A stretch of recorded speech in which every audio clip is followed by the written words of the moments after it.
Bandit.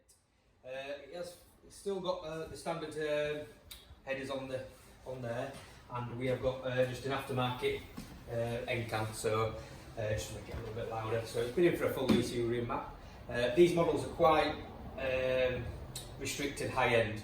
I'll go through it when I've done the run and show you the graphs, but we've got a really good result out of this. So we're going to do the final run now, and then we'll talk through everything.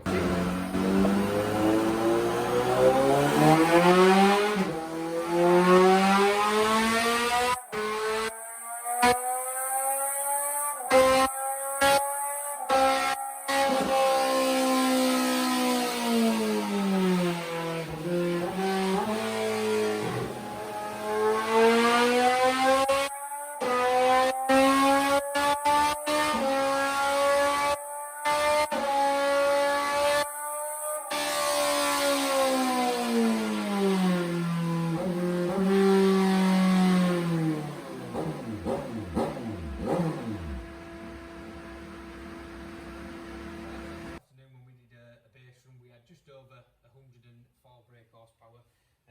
It is the blue line you can just see there on the power curve. This bike typically won't running too bad really. The fueling we're just at a happy medium.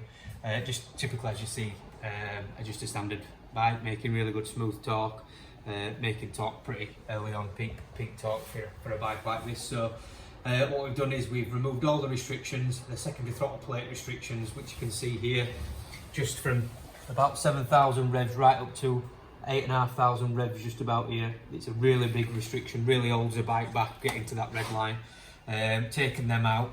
The ignition map as well was really restricted, so we've gone through that, made that run absolutely perfect, and then obviously matched all the fuel into that. So it's given us a figure of just over 116 brake horsepower, so a massive 12 horsepower increase. Which you can see there. The bike just runs so much smoother. I mean, you can hear it on the video. It's just so smooth. You can just accelerate, I mean, in like a 4th, 5th, 6th gear, and it just goes straight round to the red line now. So what you'd want from a bike, a really torquey bike like this. So yeah, brilliant results. So I'm sure the customer will be very pleased. So if you want yours doing, please give us a call.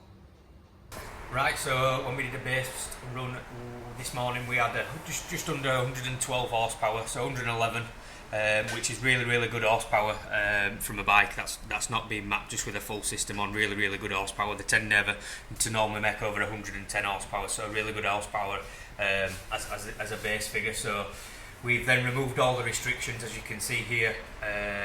This is like an electronic throttle restriction, so it only revved 10,000 revs before, where now with the electronic throttle restriction removed, it now revs out to 11,500, what it is set at by Yamaha. So that's just one thing that we get rid of when we start.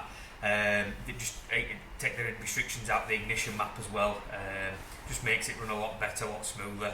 And then obviously we just match the fueling up to everything else. So yeah, we've just got short of 120, so 119.1 brake horsepower, so around 8 horsepower gain. That is all the way through mid-range, top end. And yeah, fueling wise, it was just all over the place before you see it as a blue line, and now it's just on just a happy medium where it wants to run on this red dotted line. So yeah, a lot better. We've done the fuel, the ignition, got rid of all the restrictions, mapped the electronic throttle as well in a few modes, just to get rid of the snatchiness and the jerk, what these models are really bad for. So we've done that and just removed a few things that it doesn't need, turned a few things off for emissions, and yeah, a whole lot better result, rides a lot better. So I'm sure the customer will be very happy with it. So yeah, if you want yours doing, please give us a call.